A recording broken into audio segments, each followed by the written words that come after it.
चलो।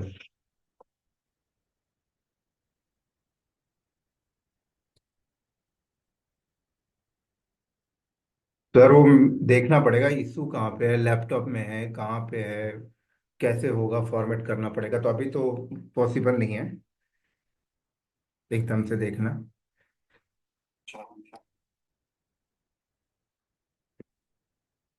आप लोग नोट डाउन करा करो ना, कोई इंपॉर्टेंट चीज़ है अपना नोट पैड लेके बैठो, उसमें नोट डाउन भी करो। चलो, आज हम लोग स्टार्ट करते हैं AWS स्टोरेज।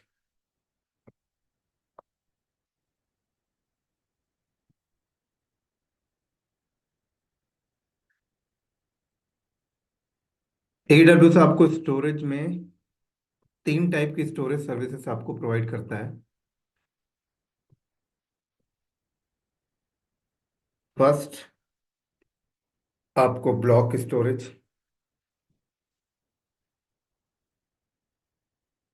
क्या? Block storage.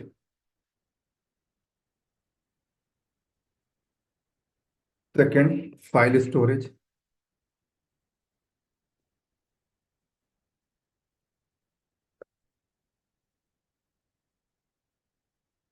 थर्ड, आपको ऑब्जेक्ट स्टोरेज।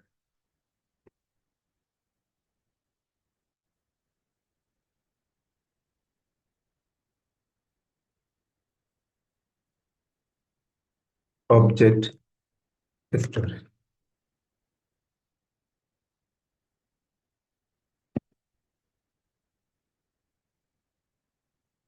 ठीक है। अब ब्लॉक स्टोरेज में इनके जो सर्विस का नाम है वो है EBS। क्या? EBS। अब जो कंप्यूट था उसका नाम क्या था? EC2। ठीक है। स्टोरेज का नाम इन्होंने क्या रखा ब्लॉक स्टोरेज में? EBS। EBS stand for elastic block storage. Elastic मतलब वही कि आप उसे कभी भी स्केल अप कर सकते हो, स्केल डाउन कर सकते हो।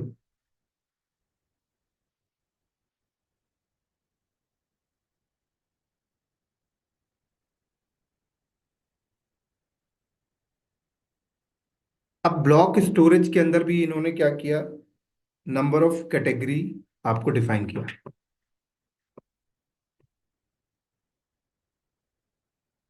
अब इनका जो बेसिक प्लान क्या है स्टोरेज प्रोवाइड करने का, इनकी टीम ने क्या किया,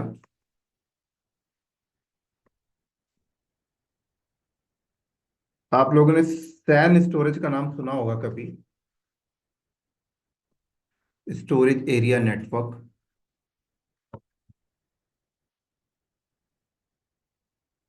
देखो, इस तरीके से आपका सैन स्टोरेज होता है।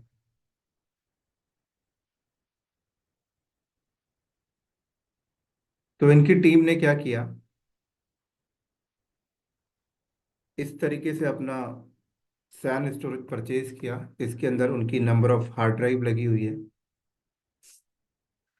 ये रैक है उनका, और इस रैक में क्या है, नंबर ऑफ हार्ड ड्राइव लगी हुई है।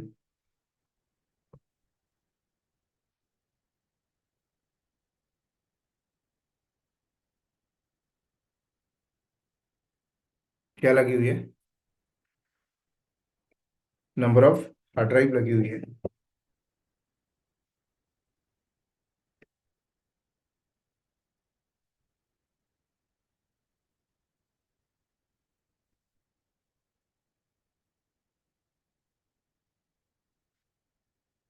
उसके बाद इन्होंने यहाँ पे अपना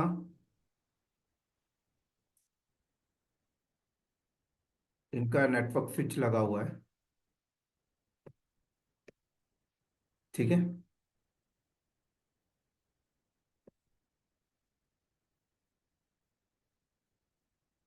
और ये इनकी कंप्यूट की सर्विस है यहाँ पे। ये इनकी कंप्यूट है जिसको ये लोग कहते हैं EC2।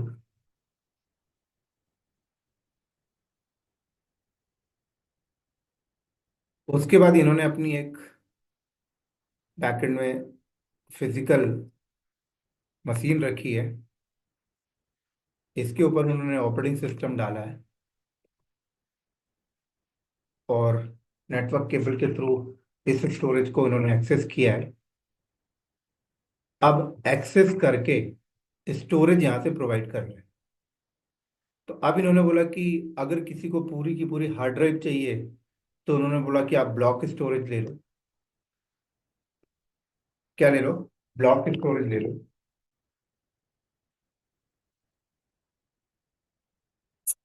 तो ब्लॉक स्टोरेज में क्या होता है कि आपको ना पूरी की पूरी रॉ डिस्क मिलती है। रॉ डिस्क का मतलब क्या हुआ? ये पूरी की पूरी डिस्क आपको मिल जाएगी जिसके ऊपर फाइल सिस्टम असाइन नहीं है। क्या नहीं है? फाइल सिस्टम असाइन नहीं है। आप अपने अकॉर्डिंग फाइल सिस्टम असाइन करो। आपको विंडोज का फाइल सिस्टम डालना है, लिनक्स का फाइल सिस्टम डालना है, विंडो में NTFS डालना है, FAT32 डालना है, जो डालना है वो अपनी रिक्वायरमेंट के हिसाब से आप डालो। लिनक्स में आपको जो भी रखना है ext4, ext3। तो बेसिकली ब्लॉक का मतलब हो गया कि जस्ट एक हार्ड ड्राइव। क्या हो गई? जस्ट एक हार्ड ड्राइव आपने उनसे ली। ये ठीक वैसे ही होता है जैसे हम मार्केट से एक डिस्क खरीदते हैं, एक पेन ड्राइव खरीदते हैं, कि अगर हमें पेन ड्राइव यूज करनी है तो हमें क्या करना पड़ता है?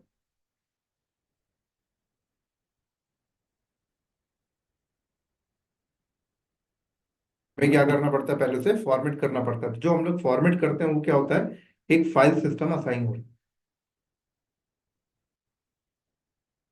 तो वहीं पर अगर हम लोग कोई मशीन क्रिएट कर रहे हैं, EC2 क्रिएट कर रहे हैं, और उस EC2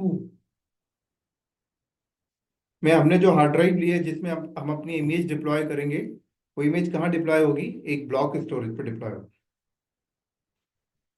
अब ये कहते हैं कि ठीक है, अगर किसी को ब्लॉक स्टोरेज नहीं चाहिए, किसी को सिर्फ एक फोल्डर चाहिए फाइल शेयरिंग करने के लिए, जैसे कि NFS होता है, सांबा होता है, फाइल सर्वर होता है। विंडोज में क्या होता है आपका? फाइल सर्वर होता है विंडोज में। तो फाइल सर्वर के केस में क्या होता है कि आपको ना पूरी डिस्क कभी नहीं मिलती है। हम लोग क्या करते हैं कि इस डिस्क को अपने सिस्टम पर एक्सेस तो करते हैं, और हम यहाँ पर क्या करते हैं? एक फोल्डर क्रिएट कर देते हैं। लाइक हमने एक XYZ नाम का फोल्डर बना दिया। ये फोल्डर बैकएंड में डिस्क से कनेक्टेड है, और इस फोल्डर्स में हम लोग सिक्योरिटी परमिशन वगैरह डिफाइन करके इस फोल्डर को हमने शेयर कर दिया। और हमने बोला कि ये फोल्डर आप एक्सेस कर लो, इस पे आप डेटा रखते जाओ। और इस फोल्डर्स में हमने कोटा वगैरह लगा दिया कि आप 5 GB से ज्यादा नहीं रख सकते, 10 GB से ज्यादा नहीं रख सकते। ठीक है। और ये फोल्डर को नेटवर्क के थ्रू हमने शेयर कर दिया, और मल्टीपल कंप्यूटर इसको कनेक्ट करके at the moment of time data को शेयरिंग कर सकते हैं। तो ये होता है हमारा फाइल स्टोरेज। तो ये फाइल स्टोरेज भी आपको इस तरीके से भी देते हैं कि किसी को ब्लॉक स्टोरेज नहीं चाहिए, सिर्फ फाइल स्टोरेज चाहिए डेटा शेयरिंग करने के लिए, तो फाइल स्टोरेज भी आप ले सकते हैं। अब इसके बाद ये कहते हैं कि हम कंपनी के अंदर रिक्वायरमेंट पड़ी कि फाइल स्टोरेज तो ठीक है, फाइल स्टोरेज के अंदर एक्स्ट्रा फीचर्स ऐड करके, जैसे इन्होंने जैसे HTTPS लिंक जनरेट करके और ऑब्जेक्ट स्टोरेज भी इन्होंने देना स्टार्ट कर दिया। ठीक है। जिसमें आप क्या रखते हो? ऑब्जेक्ट आप स्टोर करते हो। जैसे एक फाइल मैंने डाल दी, जिप फाइल डाल दी, एक फोल्डर डाल दी। तो बेसिकली फाइल स्टोरेज और ऑब्जेक्ट स्टोरेज में जो डिफरेंस है ना टेक्निकल, वो समझो क्या होता है। अब देखो फाइल स्टोरेज में क्या होता है कि फाइल स्टोरेज को ना हमें माउंट करना पड़ता है। क्या करना पड़ता है? माउंट करना पड़ता है उसका एड्रेस लेके। ऑटो माउंट आपका फीचर होता है, लेकिन उसमें एक्स्ट्रा लेयर डालनी पड़ती है। लेकिन ऑब्जेक्ट स्टोरेज में क्या होता है कि फाइल स्टोरेज के आगे ही एड ऑन लेयर डाल दी जाती है, वेब सर्वर रख दी जाती है, और एक API टाइप से लिंक जनरेट करके दे दी जाती है, और कहा जाता है कि इस लिंक को आप क्लिक करोगे तो आपका जो फाइल है वो तुरंत एक्सेस हो जाएगा ब्राउजर में, और उसी बटन में आप अपलोड कर दोगे तो डेटा भी आपका अपलोड हो जाएगा। तो object storage just file storage का एक नेक्स्ट वर्जन है। जैसे कि एग्जांपल अगर हम लोग देखें तो गूगल का गूगल ड्राइव क्या है? एक ऑब्जेक्ट स्टोरेज है। ठीक है। आप लोग वीडियो एक्सेस करते हो, वो एक्सेस कैसे कर रहे हो? ऑब्जेक्ट स्टोरेज के थ्रू। आप क्लिक करते हो, आपको वहीं पे एक्सेस हो जाती है। आपको ऐसा नहीं करना पड़ रहा है कि मैं आपको एड्रेस दे रहा हूं, आप उसे माउंट कर रहे हो, फिर आप उसमें डेटा रखो नहीं। तो एडब्ल्यूएस कहता है कि मैं आपको ना तीनों टाइप के स्टोरेज प्रोवाइड कर रहा हूँ, ब्लॉक भी, फाइल भी, स्टोरेज भी। आप अपनी अपनी रिक्वायरमेंट के हिसाब से स्टोरेज का सिलेक्शन करना। अब रिक्वायरमेंट कैसे बनेगी? अब मान लो मैं अपनी कंपनी के अंदर कोई एप्लीकेशन डिप्लॉय करना चाहता हूं, तो मैं उनसे अगर वीएम लेता हूं, तो उस वीएम पे मुझे क्या चाहिए? ऑपरेटिंग सिस्टम चाहिए। तो जो ऑपरेटिंग सिस्टम आपकी लोड होगी वो होगी ब्लॉक स्टोरेज पे। क्या? वो ऑपरेटिंग सिस्टम मेरी लोड कहाँ होगी? ब्लॉक स्टोरेज पे।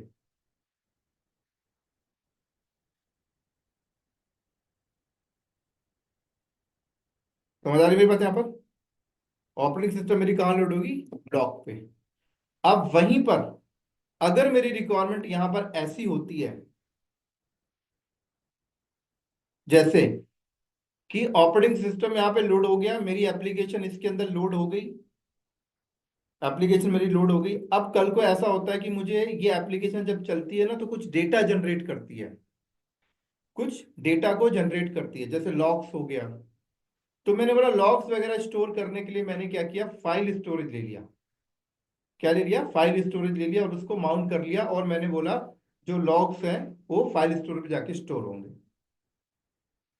अब सवाल आता है कि आपके जो सर्वर है उसको कस्टमर एक्सेस करता है, और कस्टमर एक्सेस करने के बाद कस्टमर अपने एंड से कुछ डेटा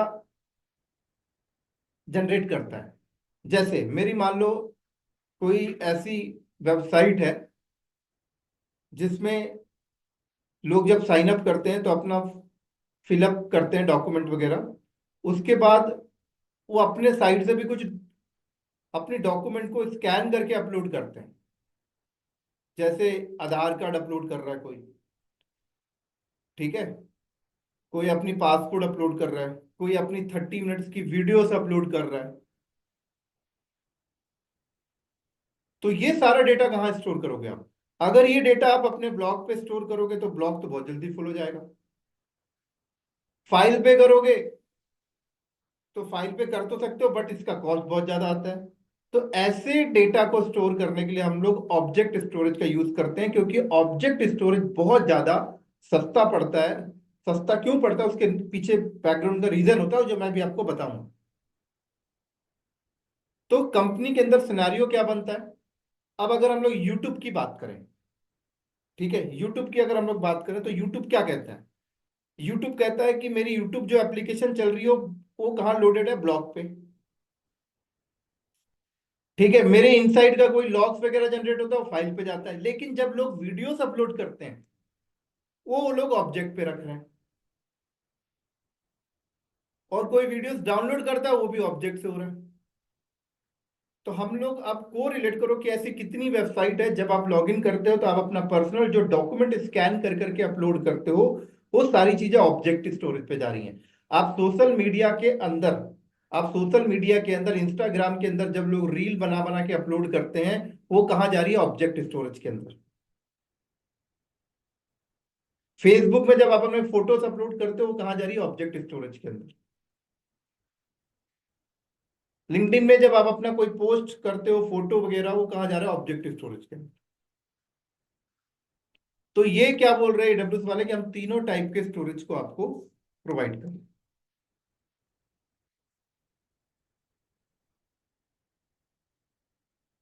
सबसे पहले हम लोग, जस्ट एक मिनट है ना, एक मिनट।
ठीक है, चलो।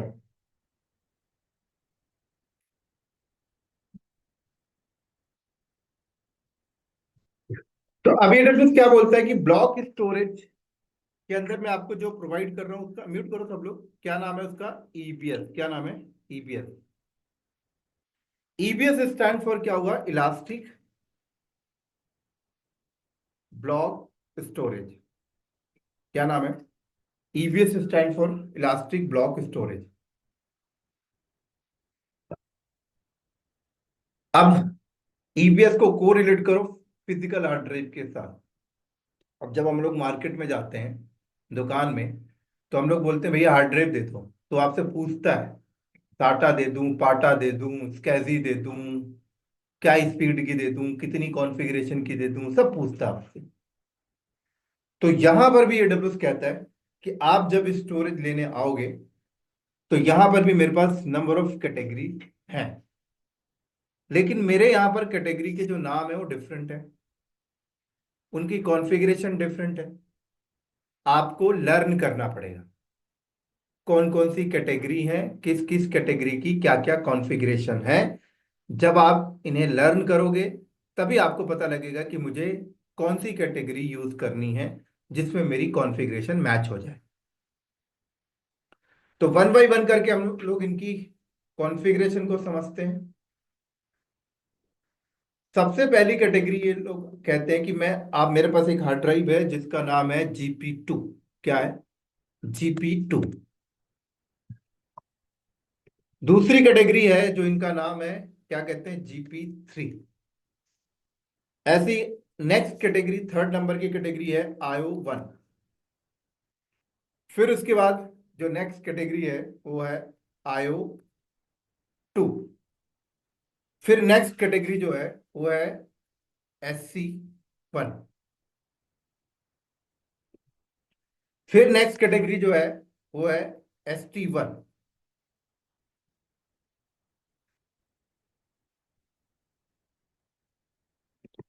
फिर अगली कैटेगरी जो है वो है मैग्नेटिक डिस्क।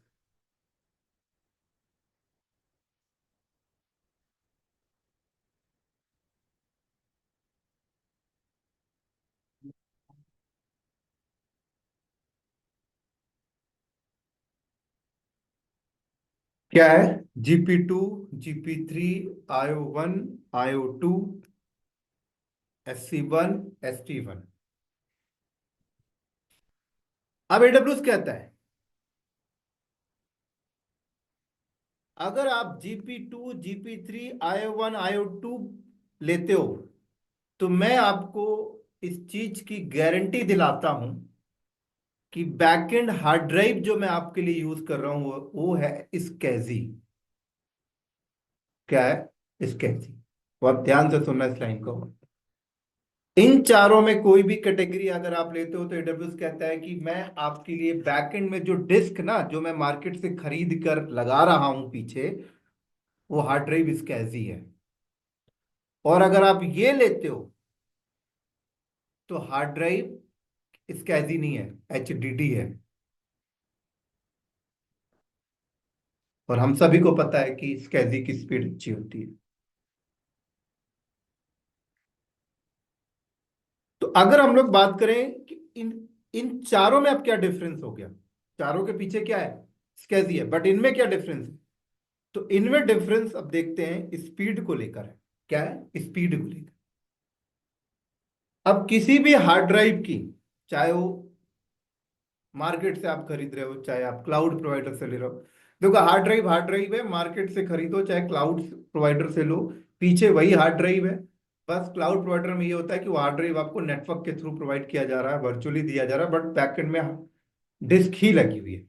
और किसी भी डिस्क की जो स्पीड होती है वो डिपेंड करता है कि उस डिस्क के ऊपर आप रीड एंड राइट के ऑपरेशन कितने कर रहे हो, टाइम कितने सेकंड में, एक सेकंड में कितना रीड एंड राइट का आप कर पा रहे हो, उसके ऊपर डिपेंड करता है उस डिस्क की स्पीड। जैसे मैं एक सेकंड में कितना बोल पा रहा हूं, मैंने चपड़ चपड़ चपड़ बहुत सारा बोल दिया, मेरी स्पीड बहुत ज्यादा है। किसी की स्पीड स्लो है, वो एक सेकंड में ज्यादा नहीं बोल पा रहा, वैसे ही है।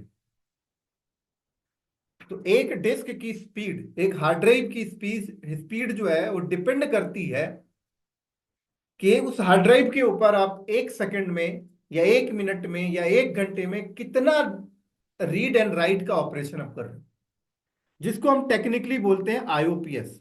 आईओपीएस स्टैंड फॉर इनपुट आउटपुट पर सेकेंड। तो जो जीपी2 हार्ड ड्राइव है उसमें ये लोग क्लेम करते हैं, क्या करते हैं, क्लेम करते हैं कि अगर आप ये हार्ड ड्राइव लेते हो तो इस हार्ड ड्राइव की जो कॉन्फ़िगरेशन है, जो स्पेस है, आपको मिनिमम 1 GB मिलेगा एंड मैक्सिमम जो आपको मिलेगा वो है 16384 GB। मतलब अगर आपने जीपी टू लिया, अगर आपने क्या लिया, जीपी टू लिया, तो आप मिनिमम 1 GB हार्ड ड्राइव ले सकते हो और मैक्सिमम 16384 GB तक का क्रिएट कर सकते हो। स्पेस नहीं, थोड़ा छोटा ले रहा हूं यहां पर। मिनिमम कितना, 1 GB की हार्ड ड्राइव आप ले सकते हो एंड मैक्सिमम आप 16384 GB तक का ले सकते हो। मतलब अगर मैं बोलूं कि यार मुझे जीपी2 चाहिए, तो आप इस रेंज का ही ले सकते हो। और अगर मैं आईओपीएस की बात करूं तो इस जीपी2 के अंदर जो मुझे आईओपीएस मिलेगा वो मिनिमम मिलेगा कितना, 100। मिनिमम 100 आईओपीएस मिलेगा एंड मैक्सिमम मुझे जो मिलेगा,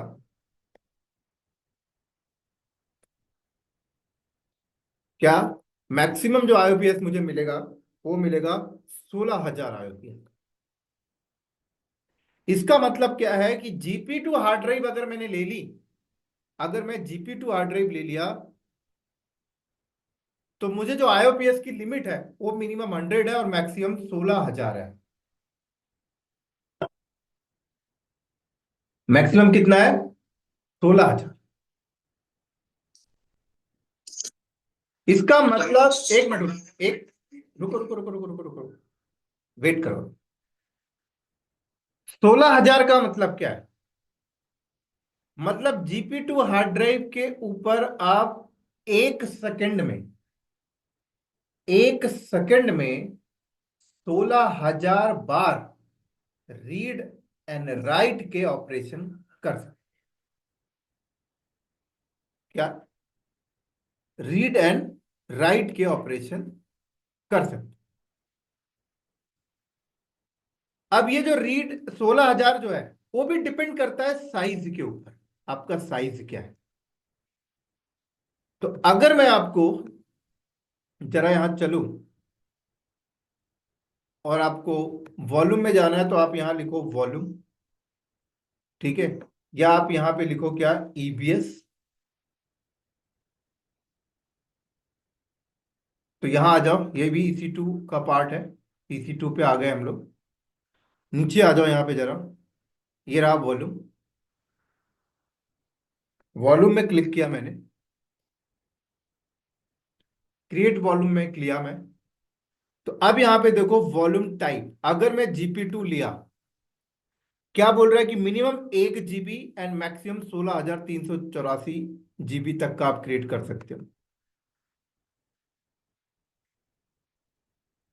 लेकिन जो 16,000 आईओपीएस मुझे मिल रहा है वो भी डिपेंड करता है मेरा साइज क्या है। अगर मैं 1 GB का वॉल्यूम लूंगा तो मुझे 100 आईओपीएस मिल रहा है, 100 आईओपीएस। अगर यहां पर मैं 10 GB का वॉल्यूम लूंगा तो भी मुझे 100 मिल रहा है। अगर यहां पर मैं 200 GB का लूंगा तो मुझे 600 मिल गया। अगर मैं यहां पर 5,000 GB का लूंगा तो 15,000 मिल गया। लेकिन अगर मैं 5,999 GB का लिया तो मुझे 16,000 आईओपीएस मिला। मतलब आईओपीएस जो मिल रहा है वो भी डिपेंड करता है वॉल्यूम के साइज के ऊपर। ऐसा नहीं है कि मैं 1 GB का लूं और मेरे को 16,000 आईओपीएस मिल जाए। ये तो वही वाली बात हो गई ना, आपकी बॉडी 5 साल की है लेकिन आपका हार्ट फंक्शन 50 साल वाले की तरह करने लग गया। तो वैसे ही है, ये कह रहा है कि जितना वॉल्यूम का साइज लोगे उसके अकॉर्डिंग आपको आईओपीएस मिलेगा।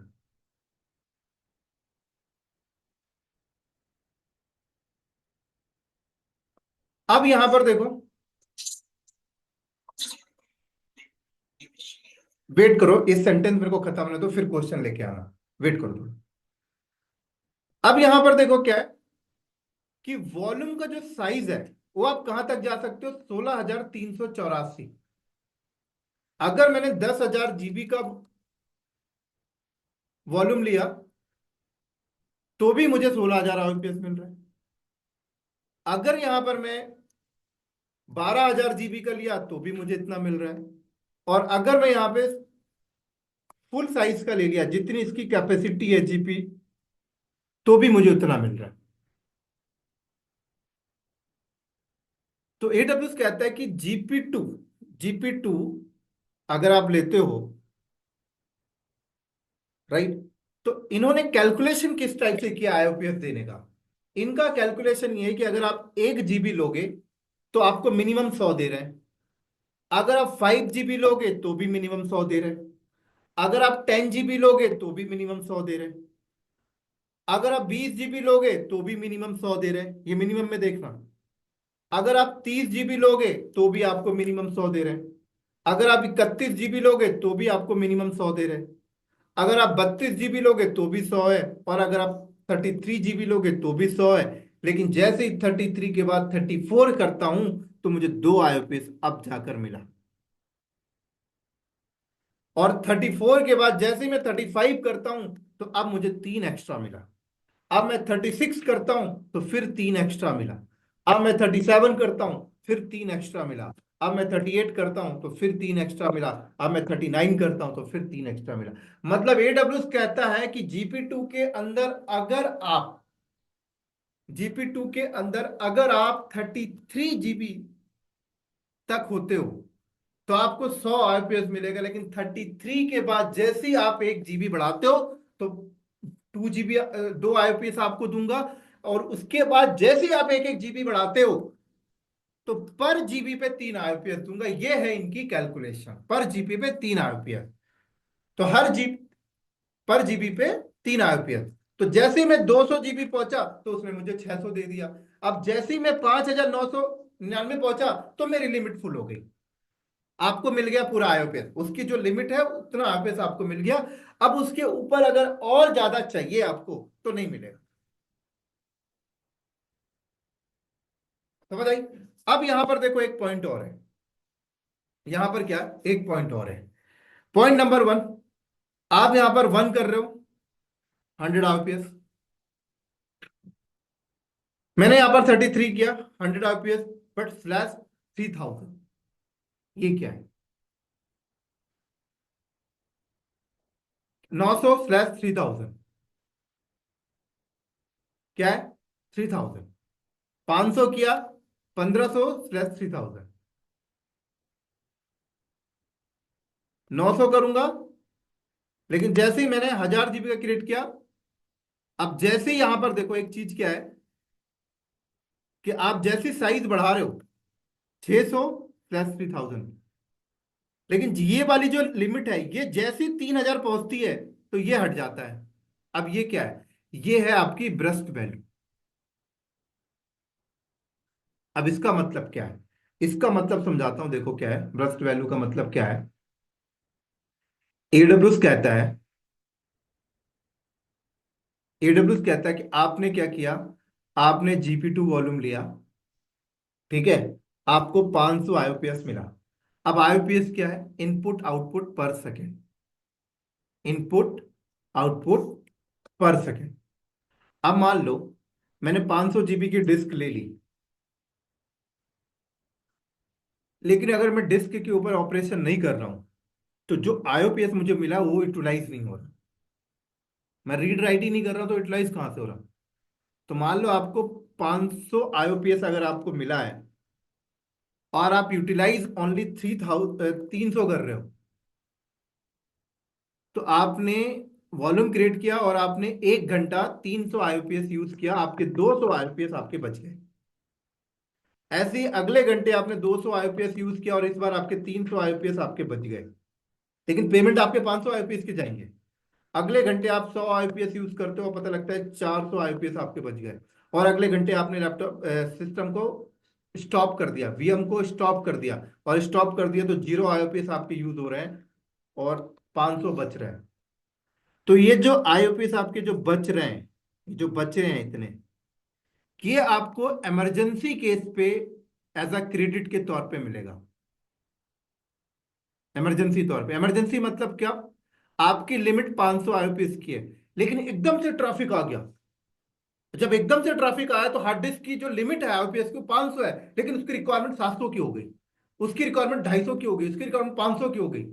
तो एकदम से तो कोई बढ़ाने नहीं आएगा ना मैनुअल।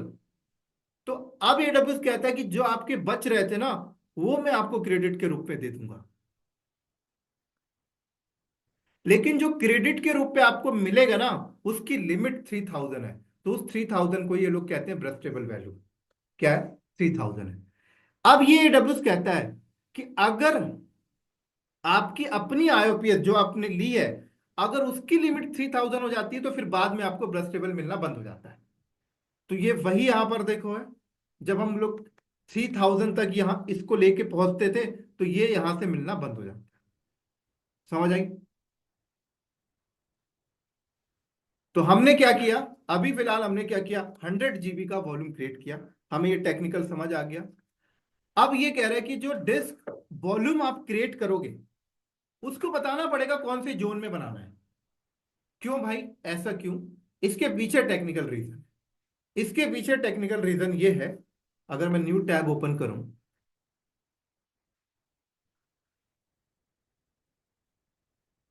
तो ये कहते हैं कि जब भी आप वॉल्यूम क्रिएट करोगे, मतलब बैकएंड में इनका तो रैक रखा हुआ है, ठीक है। अब ये कह रहे हैं कि आपने वॉल्यूम लिया, अब वॉल्यूम जिस जोन में आप लोगे ना, आपने वॉल्यूम ले लिया मान लो जोन 1 में, ठीक है, जोन 1 में। अभी वॉल्यूम क्या करोगे, आप अपने कंप्यूट के साथ लगाओगे, EC2 के साथ। किसके साथ? EC2 के साथ। तो EC2 के साथ जब आप लगाओगे, तो EC2 भी तो किसी जोन में होता है। तो मान लो अगर आपका EC2, अगर आपका EC2 जोन 2 में क्रिएट है, तो ये वॉल्यूम उसके साथ अटैच नहीं होगा। ठीक है। तो यहां पर हमें क्या करना पड़ता है, जोन का भी सिलेक्शन करना हो। तो ध्यान रखना, अगर आप एडवांस में वॉल्यूम बना रहे हो, तो याद होना चाहिए वॉल्यूम को लगाओगे किसके साथ, वीएम के साथ। तो वो वीएम चेक कर लो किस जोन में है। अगर वीएम डिफरेंट जोन में है, तो ये वॉल्यूम अगर आपने डिफरेंट जोन में बना दिया, तो बेकार जाए। अब आगे क्या कहता है, स्नैपशॉट आईडी। स्नैपशॉट आईडी क्या क्या मतलब है? ये कहता है कि आपने जो वॉल्यूम बना रहे हो, आप जो यहां पर 100 GB का वॉल्यूम बना रहे हो, अगर आपके पास पहले से कोई वॉल्यूम होता, और उस वॉल्यूम का बैकअप रखने के लिए अगर आपने उसकी स्नैपशॉट बनाई होती, तो उसकी एक आईडी होती। तो ये नया वॉल्यूम बनाते टाइम अगर आप वो स्नैपशॉट यहां पास कर दोगे, तो उस स्नैपशॉट के अंदर जो डेटा होगा, वो सारा डेटा आपके इस वॉल्यूम पे शिफ्ट हो जाएगा, जो ये नया क्रिएट हो रहा है। अभी मेरे पास कोई नहीं है। अब उसके बाद कहता है इंक्रिप्शन। कह रहा है ये जो वॉल्यूम है, इसके ऊपर कोई इंक्रिप्शन लगाना चाहते हो, कल को आपको शक हो कि यार इस पे जो डेटा रखेंगे एडब्ल्यूएस की टीम उसे देख ले तो, या बीच में कोई हैकर अटैक कर ले, हैक कर ले तो एडब्ल्यूएस कहता है कि आप ना उस पर इंक्रिप्शन लगा लो। ठीक है। और जब भी आपके पास इंक्रिप्शन की होगी, तभी आप इस वॉल्यूम का डेटा एक्सेस कर पाओगे, अदरवाइज नहीं कर सकता कोई। तो मैं इंक्रिप्शन चाहूँ तो इस पे इंप्लीमेंट कर सकता हूँ। ठीक है, KMS इंक्रिप्शन क्रिएट करके, या डिफॉल्ट इनका। अभी मुझे ऐसा कुछ इंक्रिप्शन की नीड नहीं है, तो मैं इसको स्किप कर रहा हूं, बट ये ऑप्शंस आपके पास है, आपसे कोई पूछे तो आप बता सकते। उसके बाद कह रहा है कि वॉल्यूम का टैग दे दो। तो यहां पर मैंने टैग दे दिया नेम, और मैंने बोला माई, या डेवलपमेंट डिपार्टमेंट का है तो डेव टीम मैंने कर दिया। और ये मेरा क्या हुआ, क्रिएट वॉल्यूम। तो ये मैंने क्या किया, एक अलग से वॉल्यूम क्रिएट कर लिया, जिसके बारे में आप देखो, नाम क्या है, Dave team, volume ID, type GP2, size इतना, आईओपीएस इतना मिला मेरे को। ठीक है, क्रिएट कब हुआ, किस जोन में बना है, और अभी क्रिएटिंग मोड में है। क्या है अभी? क्रिएटिंग, अवेलेबल आ गया। ठीक है, अवेलेबल आ गया ये, नॉट इनक्रिप्टेड, सारी चीजें बता रहा है। तो अब मैं यहां पर क्या कर सकता हूं, मेरे पास कोई इंस्टेंस हो तो इस इंस्टेंस में ये वॉल्यूम में लगा सकता। तो यहां पर अगर मैं जाऊं और सिंपल एक इंस्टेंस क्रिएट करते हैं हम लोग अभी, लॉन्च इंस्टेंस।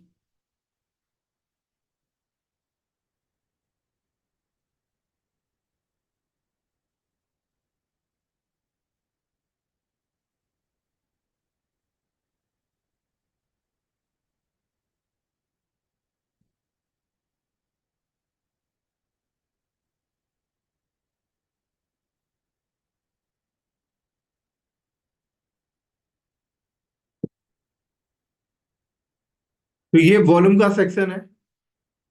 यहां पर आओ, देखो ये जो 8 GB है ये रूट वॉल्यूम है, ठीक है। ये तो अभी ऐसे ही रहेगा, अभी इसको बताता हूं मैं।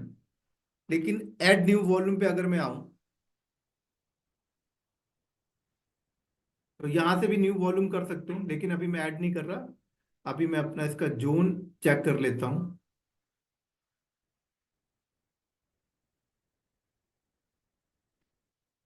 नेटवर्क में जाओ, एडिट, मेरा वॉल्यूम न्यू टैब लेता हूं।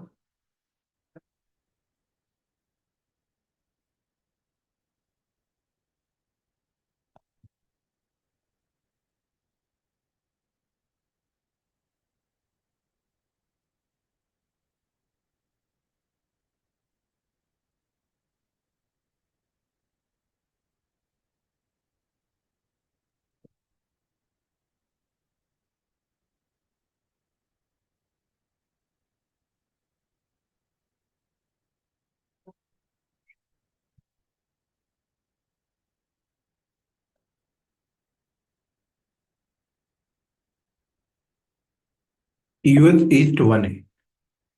तो यहां गया मैं, यहां पर गया सबनेट, यूएस ईस्ट 1 है।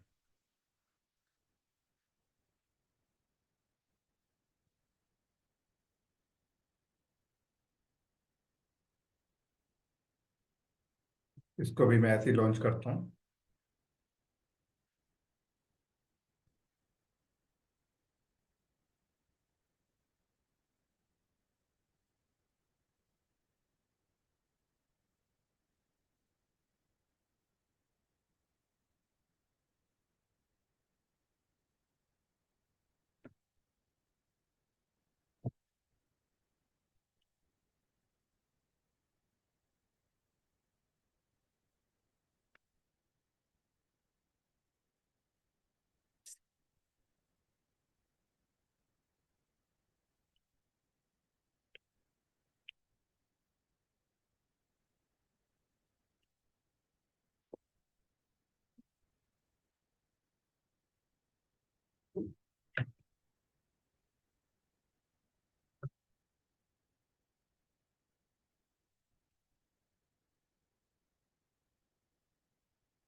मैं यहाँ गया, और कैसे देखते हैं हम लोग लिनक्स में डिस्क,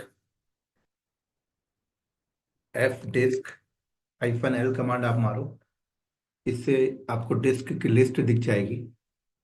ये देखो आपके पास एक बाय डिफॉल्ट डिस्क लगी हुई है 8 GB की। ये ना आपका बूट वॉल्यूम है, ठीक है। इसके ऊपर आपका क्या पड़ा हुआ है, ऑपरेटिंग सिस्टम। लेकिन मैंने ये देखो डिस्क क्रिएट किया था। अब इस डिस्क को मैं ना अपने उसके साथ अटैच करता हूँ। अटैच कैसे करेंगे, यहाँ पर क्लिक करेंगे हम लोग, एक्शन, अटैच वॉल्यूम। किसके साथ अटैच करना है, यहाँ इंस्टेंस का नाम आ जाएगा, ये देखो आ गई। डिवाइस नेम आप क्या रखना चाहते हो यहाँ से चूज कर सकते हो। जैसे मैंने SDB रख दिया, SDB। और मैंने क्या किया, अटैच।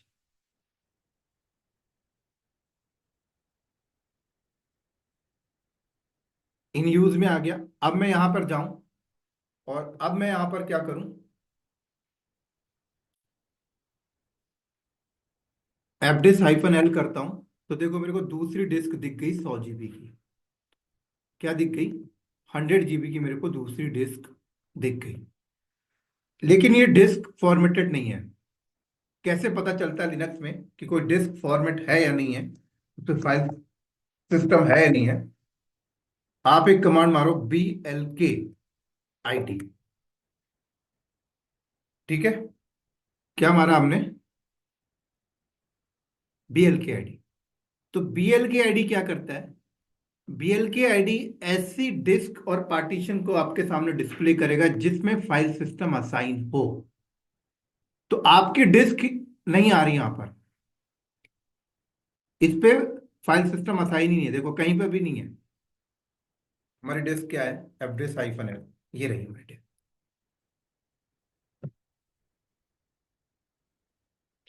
तो इस डिस्क को अगर मैं यूज करना चाहता हूं लिनक्स में, तो मैं क्या करूंगा?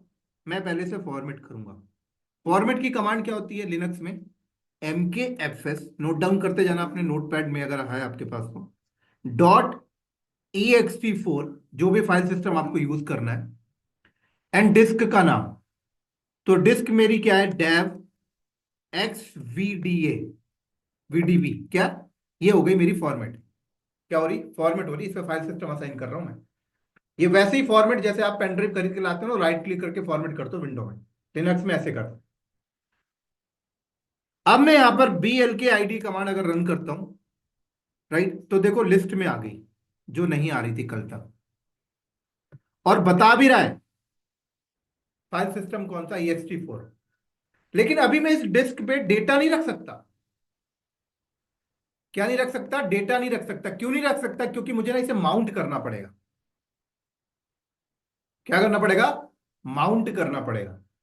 सर ये आप फाइल सिस्टम का मतलब फाइल शेयरिंग चलेगा ना? ब्लॉक स्टोरेज ही चल रहा है सर अभी तो। आपने बोला ना, थोड़े क्वेश्चंस लो सर, ये बहुत लंबा हो रहा है ऐसे। ले रहा हूं क्वेश्चन सर, इस एक टॉपिक दो सर। ऐसे अगर दो दो सेकंड में, ऐसे दो दो सेकंड में अगर क्वेश्चन लेंगे तो फिर रुक जाओ, ये खत्म हो जाए फिर क्वेश्चन ले रहा हूँ। ये जो समझा रहा हूँ उसको खत्म होने दो, ले रहा हूँ क्वेश्चन, आराम से लूंगा क्वेश्चन। ले रहा हूँ ले रहा हूँ क्वेश्चन, वेट करो थोड़ा।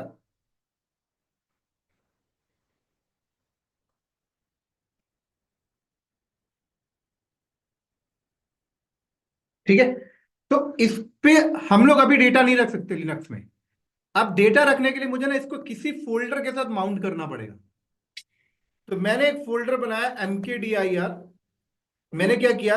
MKDIR इंडिया नाम का एक फोल्डर बनाया। ठीक है, अब मैं इस डिस्क को माउंट करूंगा। माउंट की कमांड क्या होती है? माउंट डिस्क का नाम XVTB एन फोल्डर। तो ये क्या हुआ? मैंने माउंट कर लिया। और माउंटिंग आपको कहां दिखता है? जो भी आपने माउंट किया वो आपको DF-H में दिखाई देगा। ये देखो मैंने इसको माउंट किया इस डिस्क को इसके साथ। लेकिन ना ये टेम्परेरी माउंट है। टेम्परेरी माउंट का मतलब क्या हुआ? मैं अगर इसको रीबूट करूंगा ना तो ये हट जाएगा। अगर मुझे परमानेंट माउंट करना है तो मुझे कहां जाना पड़ेगा? FS टैब की फाइल है। लिनक्स के अंदर कोई भी डिस्क अगर आपको परमानेंट माउंट करके रखना चाहते हो कि रीबूट के बाद भी वो डिस्क मुझे दिखती रहे माउंटिंग, तो FS टैब की फाइल पे जाओ और यहां हमें एंट्री करनी पड़ती। एंट्री हम लोग कैसे करते हैं? पहले आएगी आपकी डिस्क का नाम XVDB, फिर आएगा कहां माउंट करना है उस फोल्डर का नाम, फिर आएगा आपका फाइल सिस्टम, किस फाइल सिस्टम पे आपने फॉर्मेट किया है, और देन फिर आएगा कि उस पर परमिशंस क्या असाइन करनी है। लाइक इसके ऊपर रीड की परमिशन देनी है, राइट की देनी है, एग्जीक्यूट की देनी है, क्या देनी है। मैं फिलहाल यहां पे लिख दिया डिफॉल्ट 00। उसके बाद आता है 0 एंड अगेन 0। उसके बाद मैंने फाइल को सेव किया और सेव करके बाहर आया और कमांड मारा माउंट-a, क्योंकि उस फाइल के अंदर जो भी आप मॉडिफिकेशन करते हो उसको एक बार रिफ्रेश करने के लिए कमांड मैंने मारा, और df-.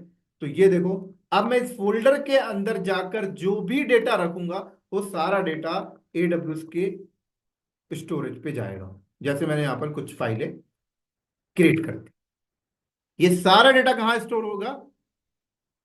वो सारा डेटा यहाँ स्टोर होगा। जी, अब लेके आए क्वेश्चन अब GP2 के ऊपर। लेके आओ ना सर, क्वेश्चन लेके आओ, आप नोट डाउन कर लिया करो क्वेश्चन को, जहां पर भी आपको लगे ना कि ये डाउट है।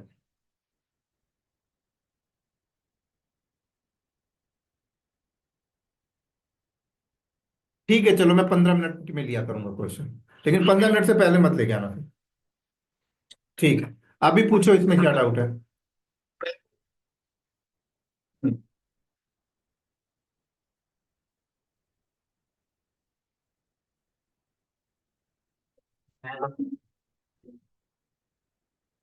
आप क्या समझते हैं ब्लॉक को?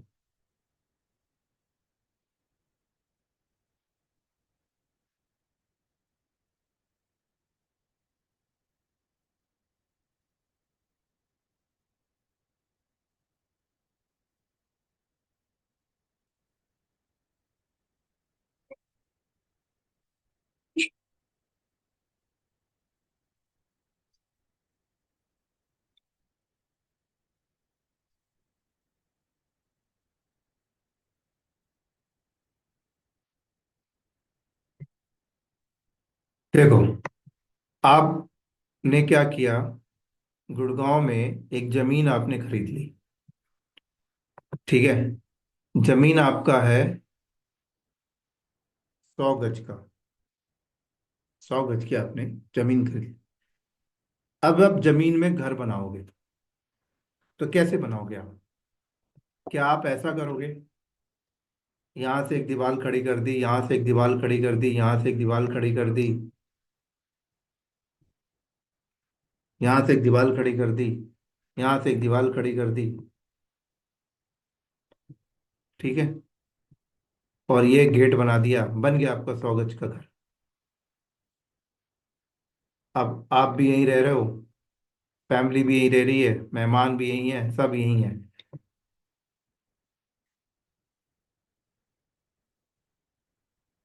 तो आप बोलोगे क्या है ये, क्या स्ट्रक्चर यूज कर रहे हो यार, ऐसा स्ट्रक्चर नहीं है, कमरे बनाओ ना यार, वेल ऑर्गेनाइज करो, कमरे बनाओ, अलमीरा बनाओ, लॉबी रूम बनाओ।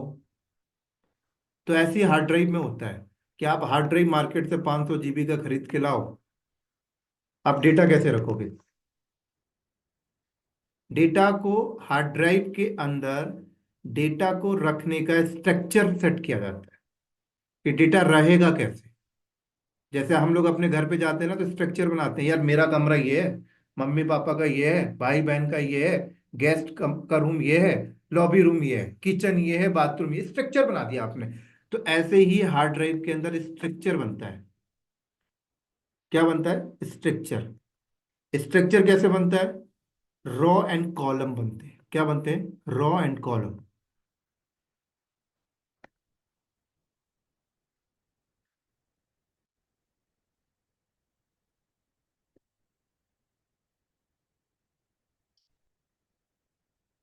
इस तरीके से रॉ एंड आपके कॉलम बनते हैं। अब ये जो रॉ एंड कॉलम बन गए, तो क्या हो गया, ये डब्बा हो गया, ये डब्बा, ये डब्बा, ये दिख रहा है डब्बा आपको, ये डब्बा है। इस डब्बे को अंग्रेजी में कहा जाता है ब्लॉक, BLOC के ब्लॉक। समझ आ रही है? ये है ब्लॉक, बस।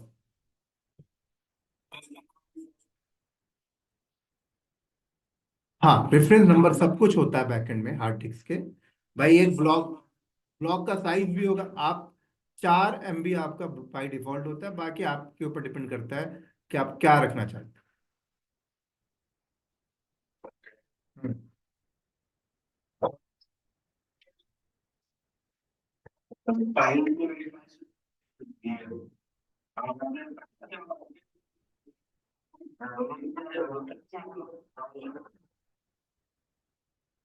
ब्लॉक स्टोरेज में क्या होता है, एक ब्लॉक, एक मिनट रुक जाओ। ब्लॉक स्टोरेज का मतलब होता है कि आपने, मान लो आपके पास 12 MB का डेटा है, कितने का है?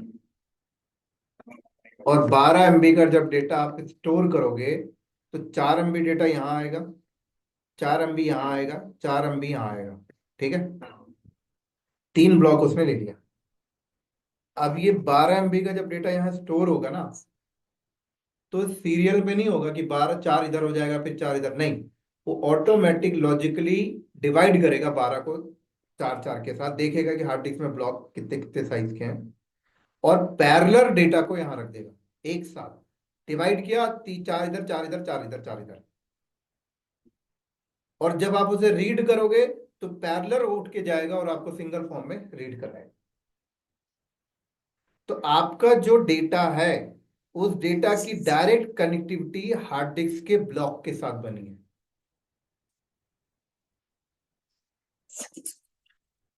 ठीक है।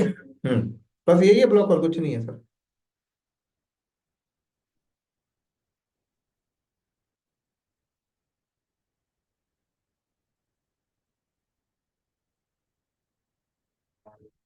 हम्म।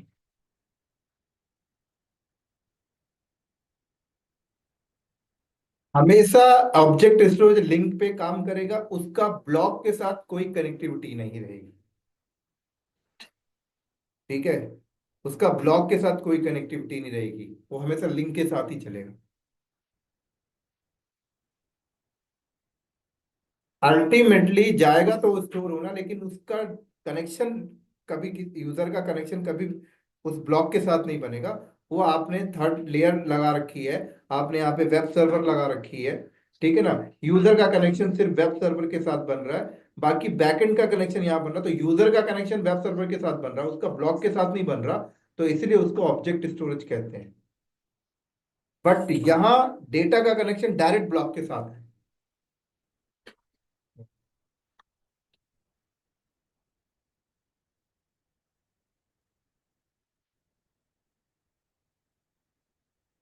हम्म। हम्म।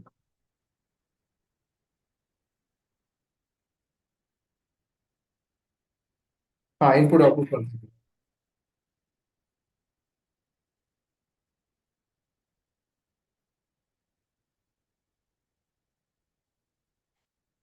इसका 100 का मतलब ये है कि 1 सेकंड में ये डिस्क है आपकी। अब ये एक ऑपरेशन रीड का हुआ, एक ऑपरेशन राइट का हुआ, फिर एक ऑपरेशन रीड का हुआ, फिर एक राइट का हुआ। 10 रीड के हुए, 50 राइट के हुए। ठीक है, तो ये ऑपरेशन को काउंट कर रहा है कि 1 सेकंड में कितना ऑपरेशन हो रहा है रीड एंड राइट के। डेटा का साइज नहीं काउंट कर रहा। डेटा का साइज डिपेंड करता है थ्रूपुट के ऊपर, वो अलग बात होती है, उस पर अभी मैंने बात नहीं की है। तो ये काउंटिंग कर रहा है सिर्फ कि 1 सेकंड में कितना बार आप रीड एंड राइट के ऑपरेशन कर रहे हैं।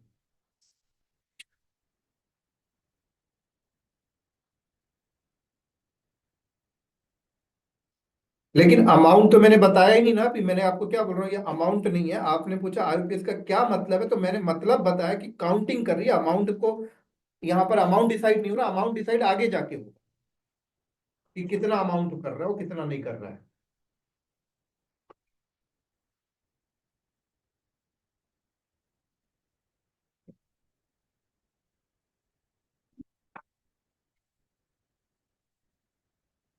किस पे?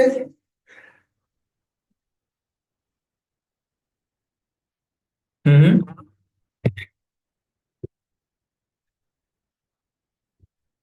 सर, जीबी और जीआईबी में सिर्फ इतना ही फर्क होता है कि जीबी और जीआईबी में एक होता है कि 1000 MB को 1 GB बोलते हैं, और एक होता है 1024 MB को 1 GB। बस यही फर्क है, उनमें कुछ नहीं है। तो आप, हाँ जी हाँ जी। हम्म।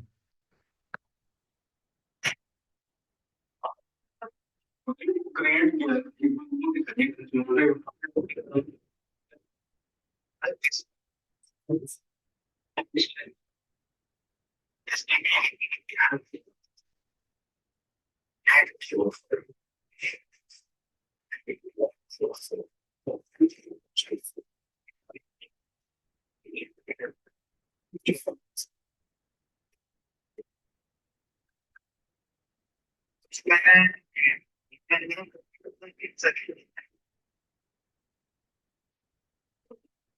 कहाँ की बात कर रहे हो आप?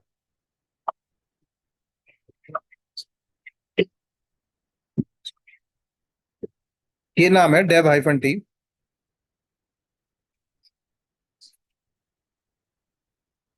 पाथ नहीं बोलते सर, उसको पाथ नहीं बोलते, उसको कहते हैं कि जो जो ऑपरेटिंग सिस्टम पे माउंटिंग होगी, तो माउंटिंग का नंबर क्या पिक करेगा वो।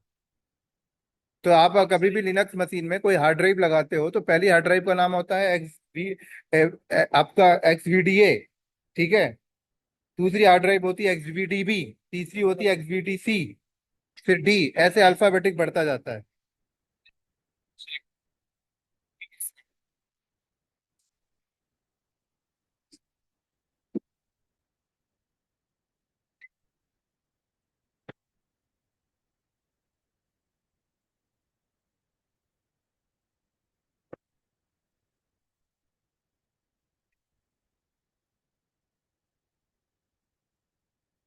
तो यहाँ नहीं आती सर, माउंटिंग के टाइम पे आती है।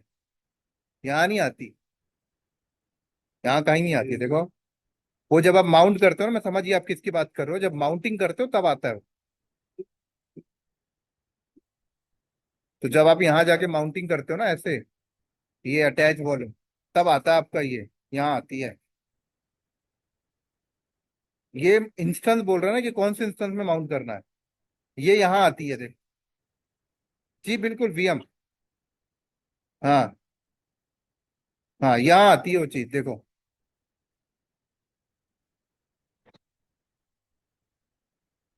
सर SDB सेलेक्ट किया था, देखो ना, आपको साफ साफ कह रहा है कि आप अब जो नेक्स्ट हार्ड ड्राइव है उसका नाम आप SDC से ले सकते हो, क्योंकि SDB आपकी यूटिलाइज हो चुकी है।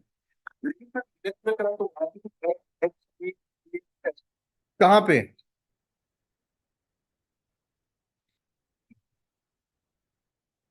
किस पे अलग?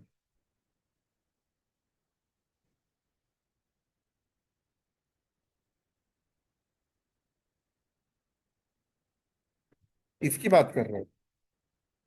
यहाँ की बात कर रहे हो?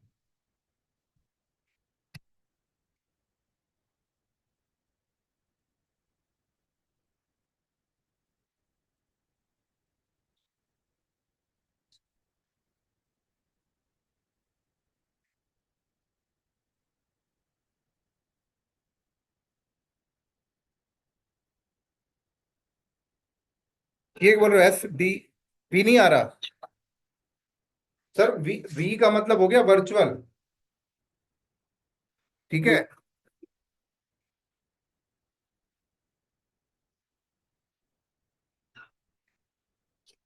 सर देखो ना, यहाँ क्या लिख के आ रहा है, देखो कर्नल जो है ना आगे जाके रिन्यू कर रहा है, रीनेम कर रहा है कर्नल। जो कर्नल यूज हो रहा है ना, कर्नल पे डिपेंड करता है, देखो ना यहाँ क्या लिखा हुआ है।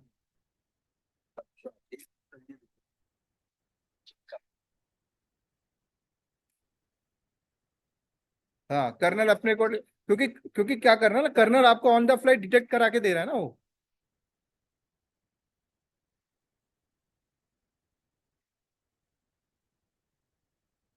लिख के दे रहा है सर। सर रिकॉर्ड मेंटेन करने की क्या जरूरत है, यहाँ पे लिख के दे रहा है। आप इनके ऑफिशियल डॉक्यूमेंट में जाओगे तो वहां तो दिखेगा ही आपको सर, डॉक्यूमेंट में पढ़ोगे ना। देखो, अगर आप उन्होंने चेंज किया तो साफ साफ लिख के भी दिया कि किस रीजन से बदल रहा है वो। अब उनकी कर्नल है भाई, आप डिफरेंट कर्नल यूज करोगे, अपना ऑपरेटिंग सिस्टम यूज करोगे।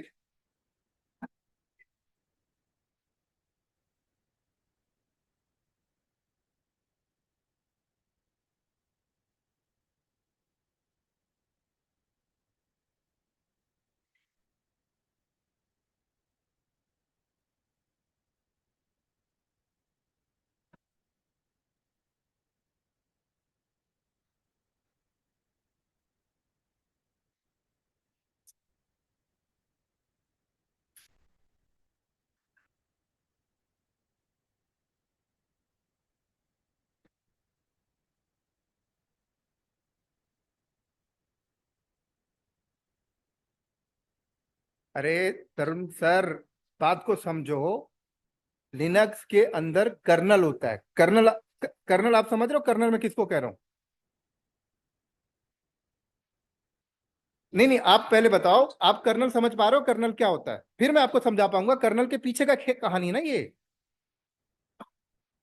नहीं, आप मेरे बताओ कर्नल आप अंडरस्टैंड कर रहे हो कर्नल क्या होता है? बस। हाँ, तो कर्नल क्या होता है, फ्रीक्वेंटली चेंज होता है कर्नल का वर्जन, ठीक है ना। तो आपने जो ऑपरेटिंग सिस्टम लिया है उसका जो कर्नल है, तो कह रहा है कि कर्नल जो होगा आपका डेव एसडीएफ को रीड नहीं कर पाएगा। ठीक है ना। तो इसने साफ साफ लिखा है कि जब ये हार्ड ड्राइव लगेगी, एडब्ल्यूएस की लैंग्वेज में इसका नाम क्या है, एसडीएफ, लेकिन जब ये हार्ड ड्राइव लगेगी तो उसके अंदर का कर्नल अपने अकॉर्डिंग उसको रीनेम करेगा। क्या रीनेम करेगा, यहां पे लिख क्या रहे, एक्सवीडीएफ करेगा। समझ आई। यही होगा सर, यही होगा। और ये डिपेंड करता है कर्नल टू कर्नल। अगर मैं अभी अपने वीवर्क में बैठ के एक ऑपरेटिंग सिस्टम बनाऊं और अपने कर्नल पे बोलूं कि नहीं हार्ड ड्राइव का नाम रीनेम नहीं होगा, तो नहीं होगा। आप अपने घर पे बैठ के कर्नल बना लो, ऑपरेटिंग सिस्टम बना लो, आप बोलोगे रीनेम नहीं होगा तो मतलब नहीं होगा। कर्नल तो डिफरेंट डिफरेंट है ना सर। समझो बात को, और सॉफ्टवेयर का खेल है आपका, कर्नल का खेल है ये। और जो चीज जो हम्म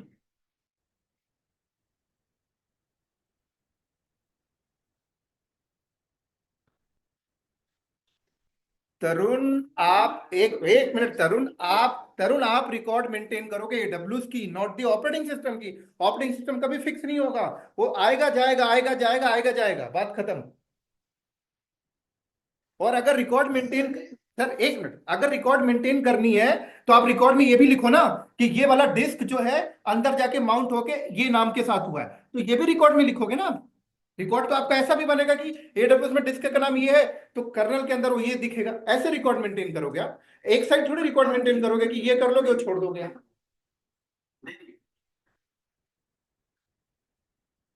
नीड नहीं है सर। क्यों करोगे रिकॉर्ड मेंटेन। जहां पर ऑटोमेशन होती है वहां रिकॉर्ड नहीं मेंटेन करता है। इंटर मारूंगा, फैच होके सारा रिकॉर्ड आ जाएगा करंट में क्या चल रहा है। ये ओल्ड जनरेशन में रिकॉर्ड मेंटेन करने की रिक्वायरमेंट पड़ेगी मेरे को, यहाँ रिकॉर्ड मेंटेन करने की रिक्वायरमेंट नहीं है। क्योंकि ना तो आपकी डिस्क फिक्स है, ना तो आपकी वीएम फिक्स है। जब प्रोडक्शन पे बैठोगे ना, तो 200 मशीन कब निकल जाएगी और 400 मशीन कब आ जाएगी, हवा पता भी नहीं चलेगा एडब्ल्यूएस के अंदर। तो फिक्स ही, जहां पर कोई चीज फिक्स ही नहीं है मेरी कि कौन सी डिस्क है, कौन सी वीएम है, वहां मैं रिकॉर्ड मेंटेन के क्या करूंगा। अगर मुझे डेटा चाहिए तो मैं एक इंटर मारूंगा, फैच करके सारा डेटा आ जाएगा मेरे पास। लो भाई रिपोर्ट। और मुझे लगता है कि 2 महीने पहले क्या था, वो रिपोर्ट फैच करके तुरंत ये लो भाई रिपोर्ट। ये इस तरीके से काम करेंगे हम लोग कंपनी में। ये ओल्ड, आपका ऑन प्रोमाइसेस थोड़ी है कि डिस्क लगी हुई तो डिस्क का सीरियल नंबर लिख के रख दे भाई। बॉस मांगेगा दिखाना पड़ेगा ये डिस्क की सीरियल नंबर ये है। वो नहीं है सर, ऑन प्रोमाइसेस थोड़ी है ये।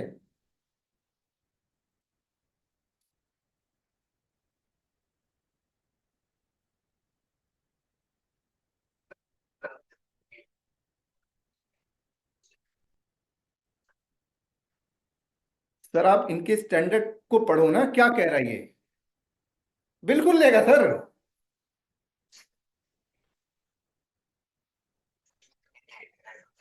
सर लिख के दे तो रहा आपको कि ये वाली जो है वो इससे आपकी सिंक करेगी। कह रहा है ये जो हार्ड ड्रिंक की बात है।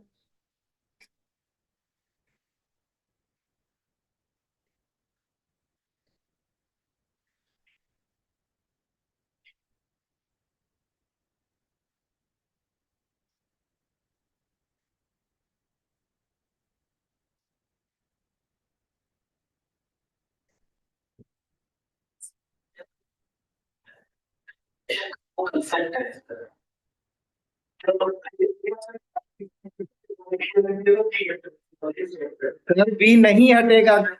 तरुण वी नहीं हटेगा, वी फॉर वर्चुअल। वी नहीं हटेगा। क्यों हटेगा वी भाई, वी क्यों हटाना चाहते हो आप। वी वी आपको इंडिकेट करता है we for virtual.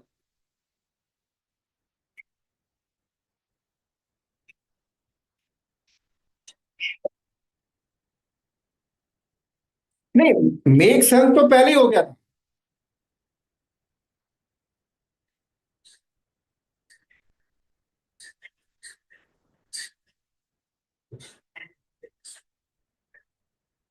X colonel sir, colonel समझो ना बात को। कर्नल उसको रिन्यू कर रहा है सर, इसलिए एक्स लगा हुआ है। रिन्यू कौन कर रहा है, को कैसे पता लगेगा। एक्स भाई, पता कैसे चलेगा रिन्यू को रीनेम किया किसने, एक्स फॉर कर्नल, कर्नल ने रीनेम किया उसको। V for virtual.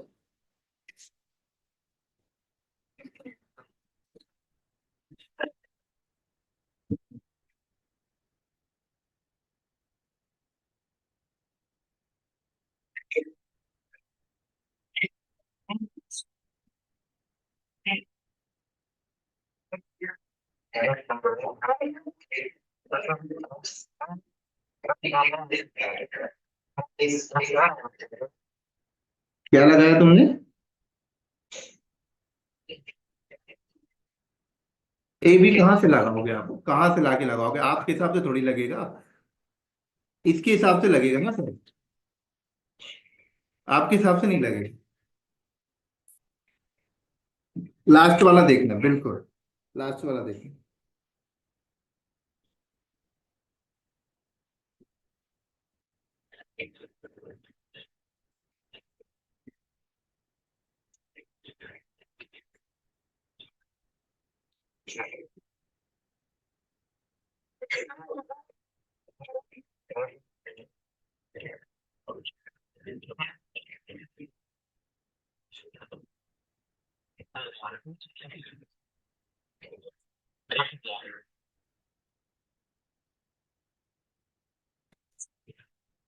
चलो,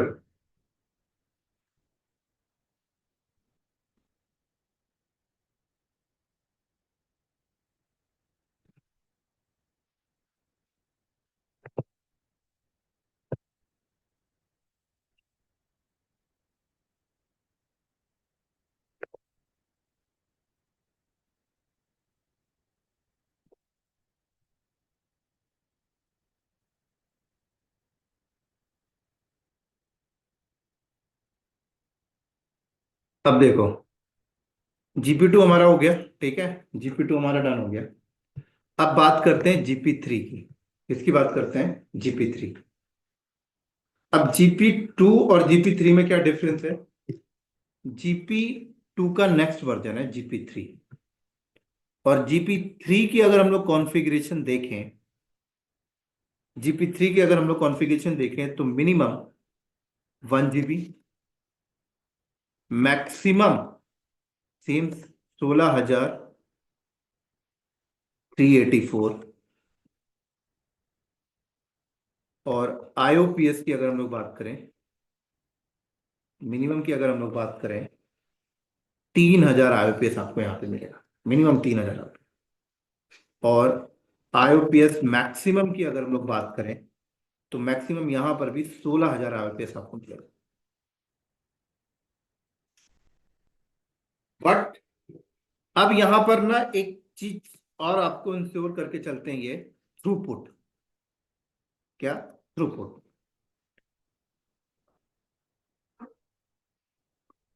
थ्रूपुट जो आपको मिलेगा मिनिमम 125 MB, एंड थ्रूपुट आपको मिलेगा मैक्सिमम,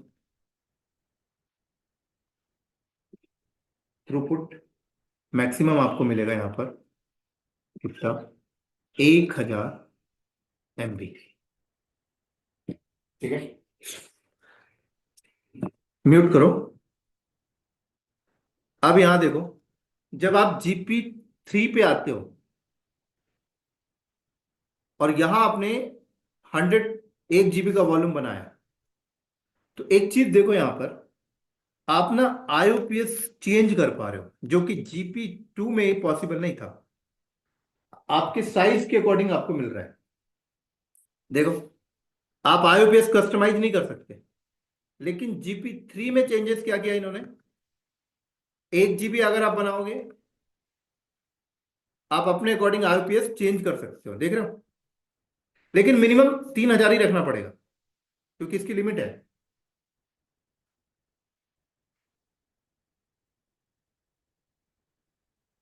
मैं यहां पर क्या करूं, 200 GB का वॉल्यूम बनाऊं, और IOPS मैंने यहां पर 4,000 ले। तो IOPS आप कस्टमाइज कर सकते हो। अब थ्रूपुट क्या होता है? देखो, थ्रूपुट थ्रूपुट होता है डेटा का साइज। क्या? थ्रूपुट को हम लोग कहते हैं डेटा का साइज।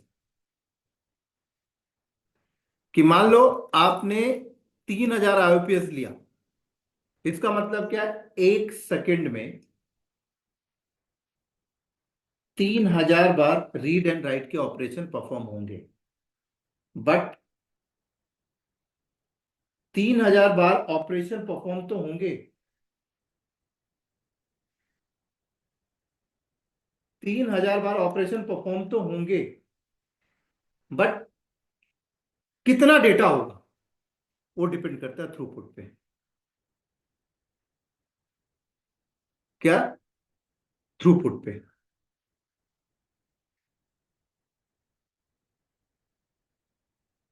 समझ आ रही मेरी बात यहां पर?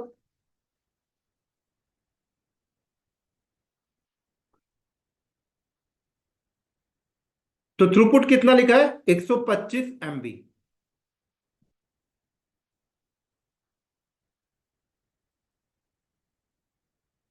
तो यहां पर देखो क्या है,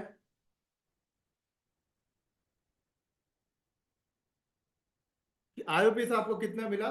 4,000। मतलब 1 सेकंड में 4,000 ऑपरेशन तो होगा रीड एंड राइट के, बट टोटल डेटा का साइज कितना होगा? 125 MB। तो 1 सेकंड में 125 MB का डेटा आप रीड एंड राइट परफॉर्म करोगे। और कहां तक इसकी लिमिट जा सकती है?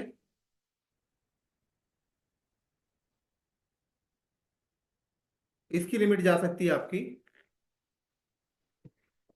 1,000 MB। लेकिन जीपी 2 में आपको थ्रूपुट नहीं था, तो वहां पर थ्रूपुट वो अपने अकॉर्डिंग आपको प्रोवाइड कर रहे थे। ठीक है ना? उनकी डॉक में हम लोग जब पढ़ेंगे तो वहां पे लिखा होगा। बट जीपी 3 में आपको थ्रूपुट आप अपने अकॉर्डिंग कस्टमाइज कर सकते हो, अप एंड डाउन। लेकिन आईओपीएस आपको कितना मिल रहा है? 16,000 ही मिलेगा। अब मान लो आपकी रिक्वायरमेंट ऐसी होती कि नहीं, मुझे 16,000 से ज्यादा आईओपीएस चाहिए, प्लस मुझे थ्रूपुट भी बहुत ज्यादा चाहिए, जिससे कि स्पीड ज्यादा मुझे मिले, तो आपको आईओ 1 पे जाना पड़ेगा। जब मैं आईओ 1 पे जाता हूं तो यहां देखो आईओपीएस की लिमिट कितनी होगी मेरी।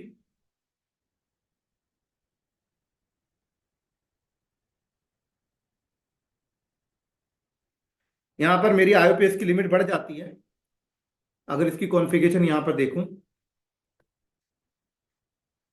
आईओ 1 में, आईओ 1 में तो मिनिमम आप जो वॉल्यूम बनाओगे वो 4 GB का बनेगा, ध्यान रखना। और मैक्सिमम जो वॉल्यूम आपका बनेगा उसका वही है 16,384 GB। और आईओपीएस मिनिमम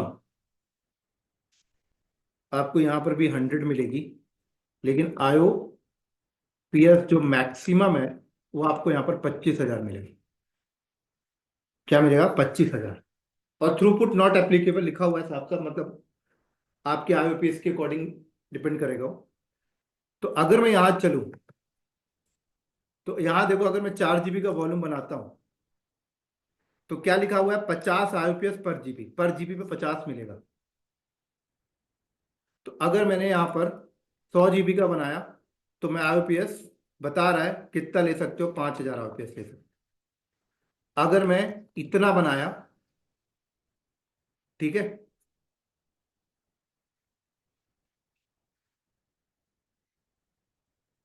तो आईओपीएस यहां पे मैं कितना ले सकता हूं?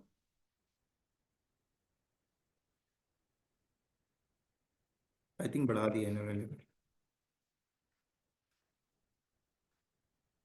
32, 1 मिनट रुको। 5,900 का क्रिएट किया, 64,000 मिल सकता है। सॉरी, इसकी लिमिट इन्होंने इंक्रीज कर दिया, तो ये चीज 25,000 की जगह क्या लिख दो? 64,000। ठीक है?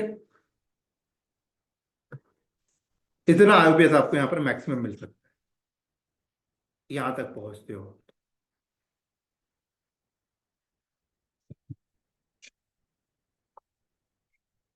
और फिर देखो अगर मैं साइज भी ऊपर जा रहा हूं तब भी मेरी लिमिट उतनी ही है। और आप कस्टमाइज भी कर सकते हो अपने अकॉर्डिंग। तो इसकी परफॉर्मेंस बेटर होगी किससे? जीपी 2 एंड जीपी 3 से। लेकिन अगर मेरी रिक्वायरमेंट 64 आईओपीएस से ज्यादा की हो गई तो फिर ये कहते हैं क्या? आईओ 2 पे जाओ। और आईओ 2 पे यहां पर क्या लिखा है देखो? 2,56,000 आईओपीएस आपको मिलेगा। और पर जीबी पे 1,000 आईओपीएस मिलता है, तो इसकी परफॉर्मेंस सबसे बेटर है।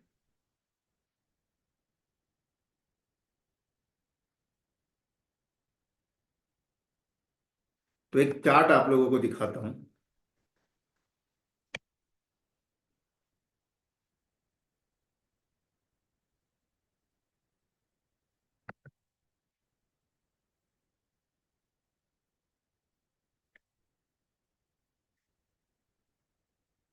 ये देखो, GP3 GP2 यूज केस लिखा हुआ है। आप GP2 एंड GP3 कहाँ यूज करोगे? IO2 कहाँ यूज करोगे? कह रहे हैं आप जहां पर आपको सब मिली सेकेंड लेटेंसी चाहिए, sustain IPS performance more than 64,000 IPS और 1,000 MB थ्रूपुट चाहिए।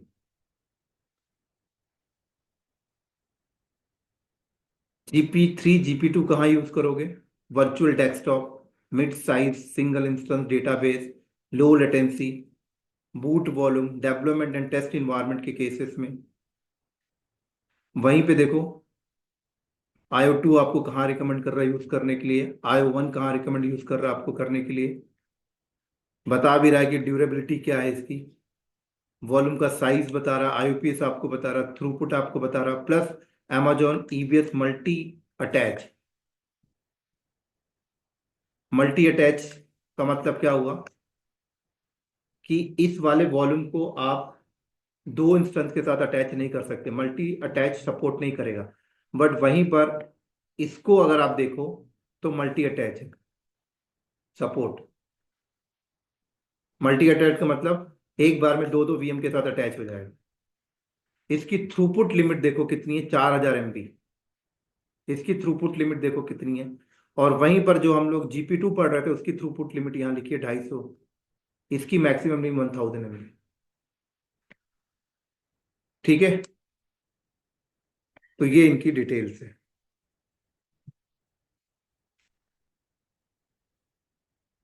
अब वहीं पर अगर हम लोग चलें,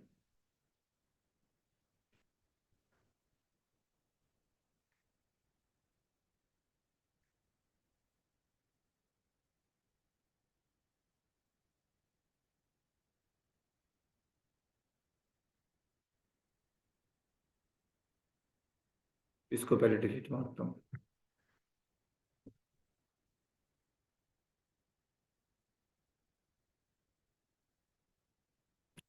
अब मैं क्या कर रहा हूँ, एक और VM क्रिएट कर रहा हूँ।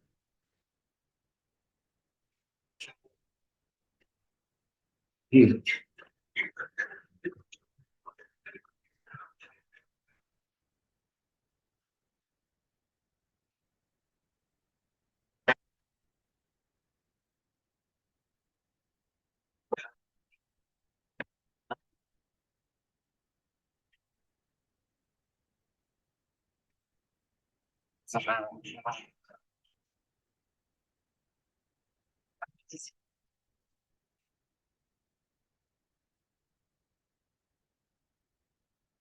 जी बिल्कुल, देख सकते हो, आगे आएगा, आगे बताता हूँ।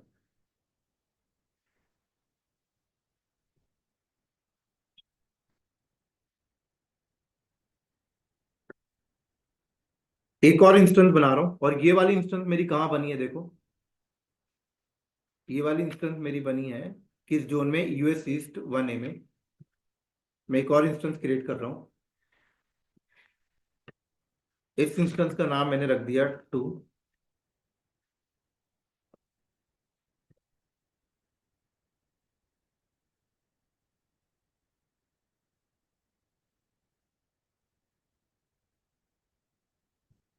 जानबूझ के मैं इसको डिफरेंट जोन में रखना चाहता हूँ,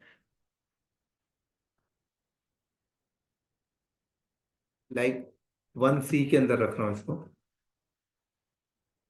और मैंने सिंपल लॉन्च।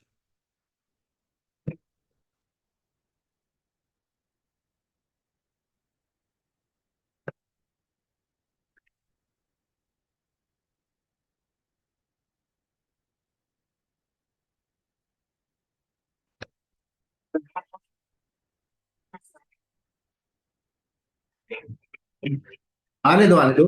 मैं आने दो, मेरे को वहां तक आने दो अभी। मैं वहीं पे आ रहा हूँ अभी ना।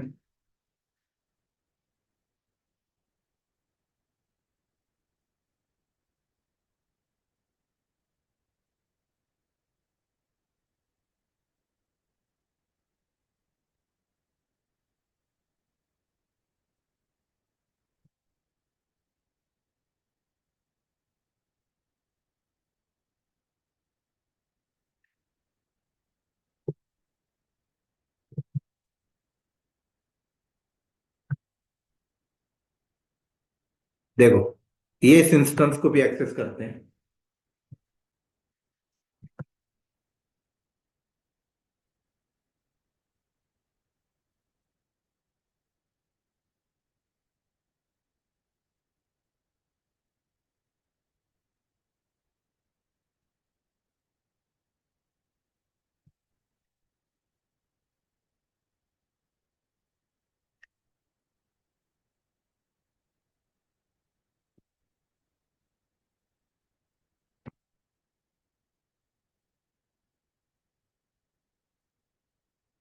अब मैं चाहता हूं कि इस वाली मशीन में जो वॉल्यूम लगा था, कि इसको निकाल के उस मशीन पे लगाना चाहता। तो मैं वॉल्यूम पे गया, सबसे पहले यहां गया, एक्शन में गया, डिटैच। तो यहां से डिटैच करना या फोर्स डिटैचमेंट करने से पहले बेस्ट प्रैक्टिस कहते हैं कि आप मशीन से अनमाउंट करो, नहीं तो डेटा करप्ट होने के चांसेस हैं, फाइल सिस्टम करप्ट हो सकता है। तो मशीन से अनमाउंट करने के लिए क्या करो, इसकी एफएस स्टेप फाइल के अंदर जाओ, और ये जो एंट्री आपने की थी, इस एंट्री को यहां से रिमूव करो, और फाइल को सेव करके बाहर आओ और कमांड मारो माउंट हाइफन ए।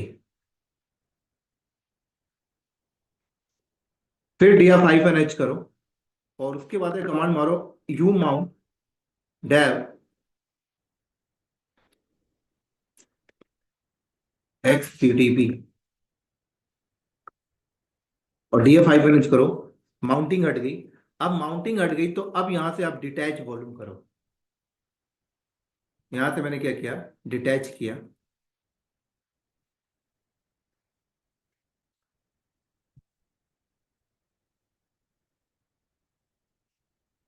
मेरा वॉल्यूम अवेलेबल स्टेज पे आ गया है।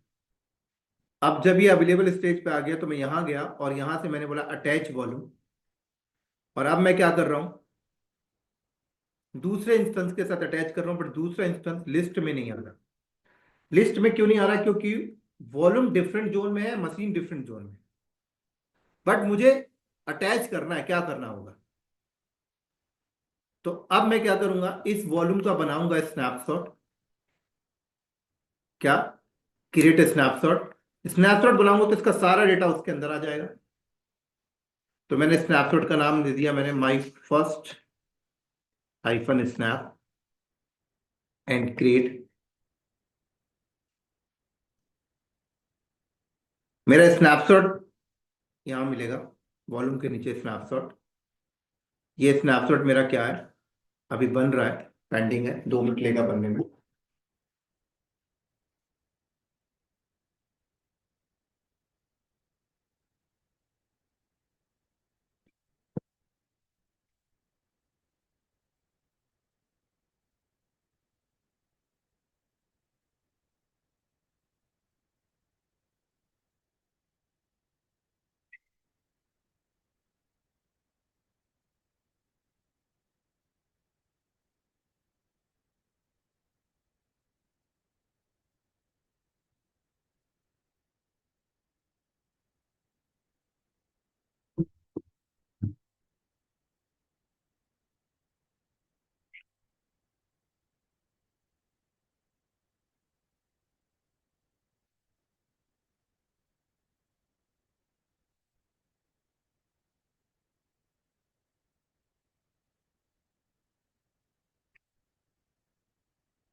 हम्म। नहीं नहीं नहीं, स्नैपशॉट लेंगे, स्नैपशॉट के बेस पे वॉल्यूम बनेगा, और उस वॉल्यूम का जोन मैच कराएंगे इंस्टेंस टू के साथ। हम्म, हम्म। हाँ राइट, ये बन गया हमारा। अब हम नया वॉल्यूम बनाएंगे, क्योंकि वो वॉल्यूम तो लगेगा नहीं, वो तो डिफरेंट डेटा सेंटर के अंदर है। जोन, अब हम लोग बनाएंगे सेम कॉन्फ़िगरेशन का वॉल्यूम, सेम साइज का वॉल्यूम। ठीक है, क्या था जोन मेरा? 1C। और यहाँ पे मेरा स्नैपशॉट यहाँ से फाइंड करूंगा, या फाइंड करने से भी बेटर है कि आप यहाँ से भी कर लो, ये भी इजी पड़ता है। स्नैपशॉट के ही सेक्शन में जाओ, और ये जो स्नैपशॉट था इसी के बेस पे वॉल्यूम बना लो, क्रिएट वॉल्यूम फ्रॉम स्नैपशॉट। ये देखो, यहाँ से आप अपना वॉल्यूम का टाइप ले लो, देखो, बस जोन चेंज कर लो, बस, एंड क्रिएट।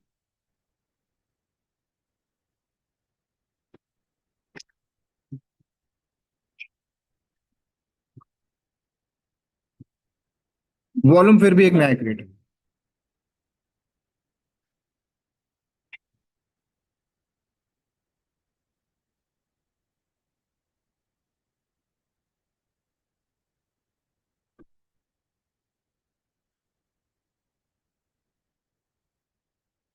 तो वॉल्यूम में आ जाओ, ये एक नया वॉल्यूम बना, ये रहा नीचे। अब मैं इसको अटैच करूंगा। अब देखो इंस्टेंस टू आ गया लिस्ट में, और फिर मैं इसके बाद अपना यहाँ पर मैंने यूज किया,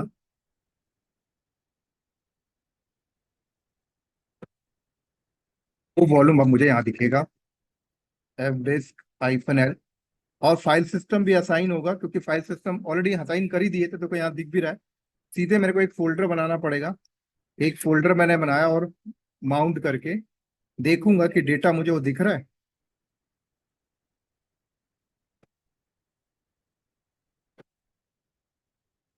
तो देखो माउंट भी हो गया, और मैं जब अंदर जाऊंगा तो डेटा भी मेरे को दिख रहा है।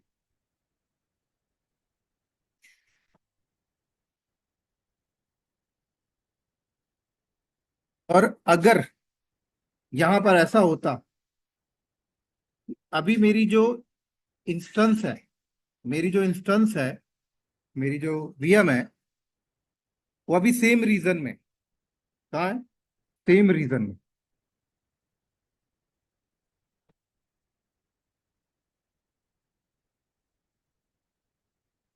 कहाँ है देखो, सेम रीजन, राइट। अगर कल को ऐसा होता, इस रीजन में एक इंस्टेंस है, इस कैलिफोर्निया रीजन में एक इंस्टेंस मेरी चल रही है, कंट्री दूसरी है, और मुझे ये वॉल्यूम अब मुझे दूसरी कंट्री की मशीन पे लगानी है। अब क्या करोगे?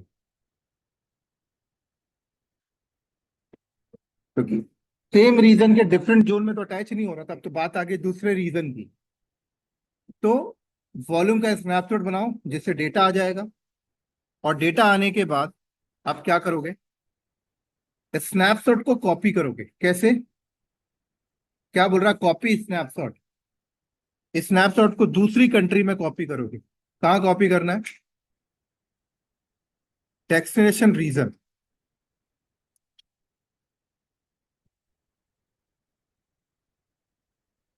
क्या? Destination region. तो रीजन के कोड आ रहे हैं यहाँ पर, तो कैलिफोर्निया का कोड क्या है देखो, कैलिफोर्निया का कोड यहाँ से देखो, US West 1। तो क्या करेंगे हम लोग? US West 1। तो कैलिफोर्निया में मैंने इस स्नैपशॉट को कॉपी कर दिया, और जब स्नैपशॉट कॉपी हो जाएगी तो वहां वॉल्यूम बना लूंगा इस स्नैपशॉट को यूज करके। तो अगर मैं यहाँ पर स्नैपशॉट में जाऊं, और अगर मैं यहाँ पे कैलिफोर्निया में जाऊं और स्नैपशॉट में, तो मुझे दिखाई देगा कॉपी होता हुआ।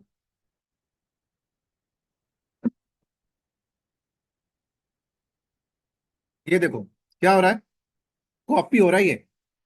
मैंने तो नहीं बनाया कैलिफोर्निया में कोई, वही स्नैपशॉट यहाँ कॉपी हो रहा है। क्या लिख के आ रहा है? कॉपी।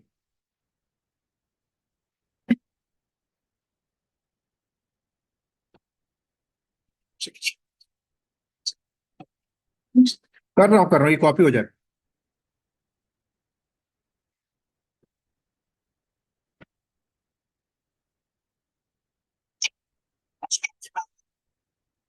हम्म।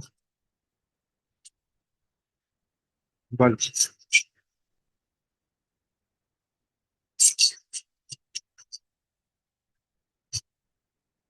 हमने स्नैपशॉट लिया, उस स्नैपशॉट से वॉल्यूम बनाया तो जेन जोन चेंज किया था। हाँ, तब वो जोन चेंज कर दिया।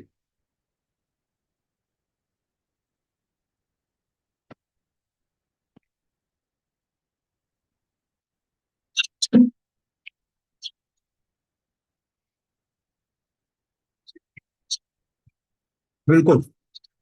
बिल्कुल।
बोलो बोलो।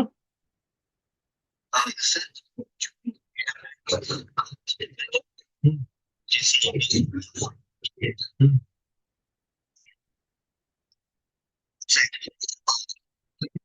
हम्म।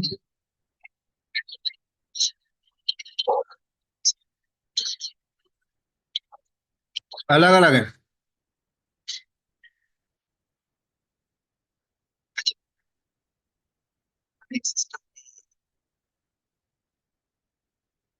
अलग अलग रैक है सर। हार्ड ड्राइव भी बैकएंड अलग है, नेटवर्क भी अलग है, सब अलग है। हम्म।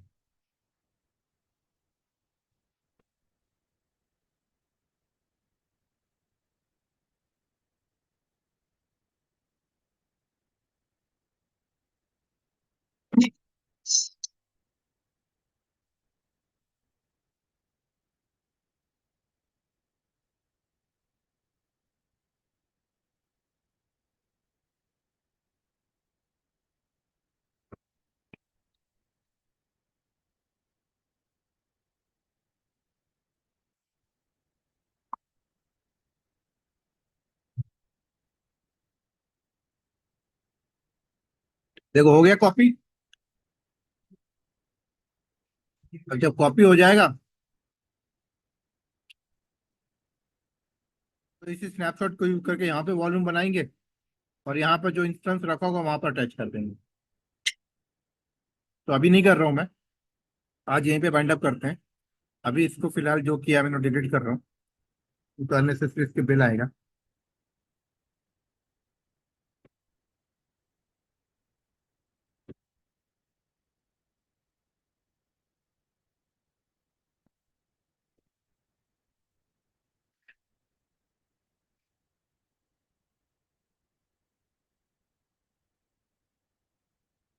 चलो, बोलो क्या डाउट है।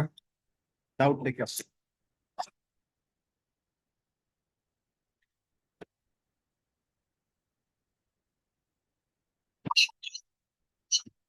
ठीक है, ठीक है। और किसी को कोई डाउट है?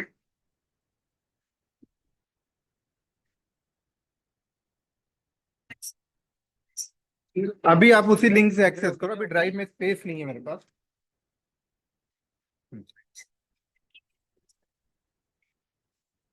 आप नहीं, आपको वीडियो तो एटलीस्ट मिल रही ना, कि चाहे जहां पे भी मिले वीडियो तो आपको मिल रही ना। वीडियो नहीं मिल रही तो आप बताओ। तो 4 दिन ही, 5 दिन की वीडियो मिली होगी मैडम। आप 5 दिन का जो लिंक आपको है उसमें 5 दिन की वीडियो अपलोड है, 5 क्लास हो गई है। हम्म।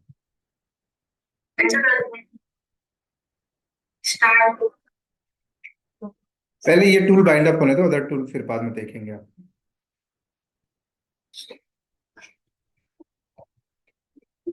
फर्स्ट टाइम पूरा कॉपी करता है चेतन, उसके बाद इंक्रीमेंटल करता है पूरा। हाँ, बैकअप स्नैपशॉट से ही लेते हैं पूरा पूरा डेप्थ, उसमें जो भी बैकअप होता है। तो इंक्रीमेंटल चलता है पूरा।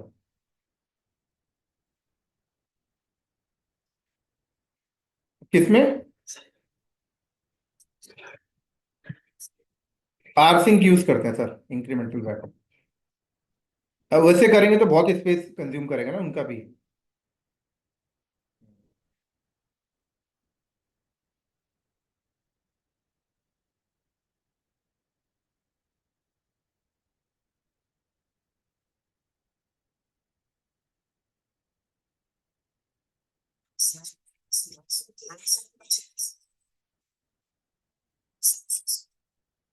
क्यों 10 बजे क्या हो रहा है, उठ नहीं पाते सुन?